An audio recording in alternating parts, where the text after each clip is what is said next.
एक शाम प्राची टीवी पर सीरियल देख रही होती है। तभी उसकी सास वहां आती है। अरे सीरियल में तो ऐसे मग्न है जैसे आज रात का खाना पड़ोसी आकर बनाएंगे। मुझे पता ही नहीं था आपने अपने बेटे की शादी पड़ोस में भी की हुई है।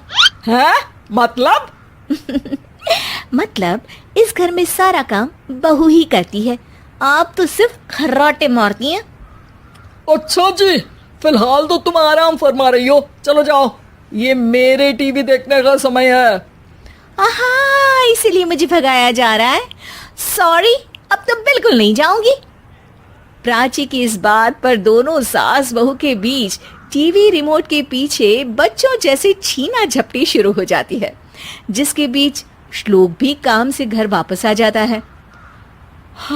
आज मेरी चूहे बिल्ली की जोड़ी किस बात पर झगड़ रही है? अरे तेरे बीवी मुझे टीवी ही नहीं देखने दे रही। अरे तुम्हारी मम्मी मुझे खाना बनाने के लिए फोर्स कर रही है। अरे वाह, ऐसे बेतुके रीजन पर तो बच्चे भी झगड़ा नहीं करते। अरे मुझे कुछ मत बोल, सब इसने ही शुरू किया है। हाँ हाँ, जैसे आप तो बहुत दूध की धूली है ना। अरे बस, दोनों चुप। प्राची जाओ, खाने की तैयारी करो। और माँ तुम छोड़ो, तुम्हें क्या बोलूं, शांति से अपना सीरियल देखो, मुझे दोबारा लड़ने की आवाज सुनाई नहीं देनी चाहिए। ऐसा बोलकर श्लोक वहां से चला जाता है, जिसके पीछे पीछे प्राची भी कुछ न कुछ बड़बड़ाते हुए रसोई में चली जाती है। हाँ हाँ, सासू जी को तो कुछ बोलेंगे ही नहीं, बस मुझ पर ही हुक्म चलता है, खाना बनाओ, जैसे मैं इनके घर में खाना बनाने के लिए आई हूँ। इसी तरह शाम बीतती है और रात को श्लोक और प्राची की सास खाना खाकर सोने चले जाते हैं, लेकिन प्राची गुस्से में कुछ खाए बिना काम में ही लगी रहती है। इस घर में किसी को घंटा फिक्र नहीं पड़ता, मैं खाऊं या भूखी रहूं। प्राची कुछ देर के लिए रसोई से बाहर जाती है और जैसे ही वापस आती है तो वहां दूध का भरा ग्लास देखकर हैरान रह जाती है।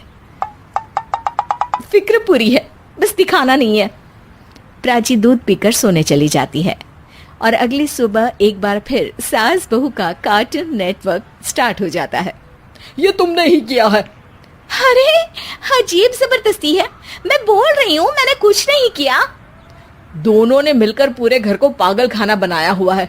यहाँ कोई नॉर्मल इंसान तो रह ही नहीं सकता, इसीलिए अब पड़ोसी क्या रिश्तेदार भी घर आने से कतराते हैं।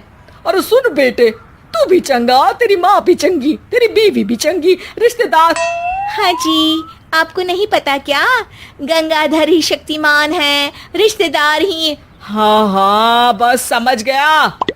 कभी जानवरों जैसे लड़ेंगी तो कभी जुगलबंदी करेंगी। भाई मैं आप दोनों के बीच में नहीं फंसना चाहता। सास बहू की इस मनमौजी जोड़ी से परेशान होकर श्लोक अपना सिर खुजलाता वहां से चला जाता है। चलो अब मैं भी कीर्तन में जा रही हूँ। इस पर जैसे ही सास कमरे में अपना पर्स लेने जाती है तो वहां नाश्ते की प्लेट रखी देख मुस्कुराने लगती है और नाश्ता करके घर से बाहर निकलते हुए कुछ पैसे टेबल पर रख जाती है, जिसके कुछ देर बाद सिलेंडर वाला घर आता है। ओ मोरी मैया, मैं सिलेंडर के बारे में तो बिल्कुल भूल ही गई थी।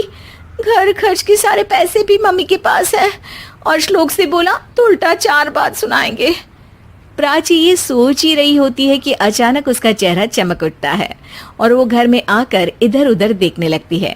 तभी उसकी नजर टेबल पर रखे पैसों पर पड़ती है, जिन्हें वो सिलेंडर वाले को दे देती है। ये सब श्लोक देख लेता है।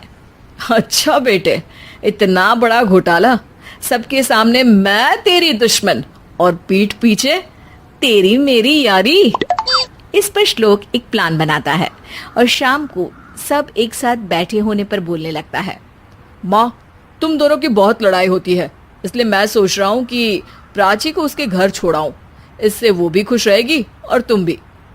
अचानक श्लोक की ये बात सुनकर सास बहू शौक से उसकी तरफ देखती हैं। अरे ऐसे कैसे घर छोड़ाओगे, मुझे कहीं नहीं जाना। अरे तुमने बोला नहीं पर मैंने सुन लिया, तुम्हें मम्मी के साथ रहना अच्छा नहीं लगता, मुझे पता है। अरे वो, अरे जब बहू खुद कुछ काम बोले तो वो तुझे सुनता नहीं, और अब जो इसने बोला ही नहीं वो तू समझ गया। जब उसे नहीं जाना तो फिर जबरदस्ती क्यों कर रहा है? अच्छा, फिर आपको मौसी के घर छोड़ाता हूँ, बस अब आप दोनों एक घर में एक छत के नीचे नहीं रह सकती। मैं इस टॉम एंड जेरी की जोड़ी को और नहीं झेल सकता। है? ऐसे कैसे नहीं रह सकते? तुम्हें इतनी दिक्कत है तो तुम्हारा बोरिया बिस्तर पैक कर देती हूँ, लेकिन मम्मी जी कहीं नहीं जाएंगी। बिल्कुल यही सुनना था मुझे। अगर दोनों में इतना ही प्यार है फिर हर वक्त ये लड़ाई का नाटक क्यों करती हो? देखा मैंने कैसे माँ किचन में दूध रखती है और तुम उनके लिए कमरे में नाश्ता रखती हो, और कैसे वो पहले ही तुम्हारी दिक्कत समझकर घर में पैसे रखकर बाहर जाती है। अरे भाई, इतना ड्रामा तो डेली सोप में भी नहीं होता जितना तुम दोनों ने इस घर में फैलाया हुआ है। तू हमें टॉम एंड जेरी बोलता है ना, तो याद कर वो दोनों भी एक दूसरे को बाहर वालों की बुरी नजर से बचाने के लिए हमेशा सबके सामने लड़ते थे, लेकिन अकेले में दिक्कत के समय मदद भी तो करते थे। बस हमारा रिश्ता भी कुछ ऐसा ही है। और वैसे भी अगर सास बहू में तू मैं नहीं होती तो दुनिया वालों को कहानियां कैसे मिलेंगी?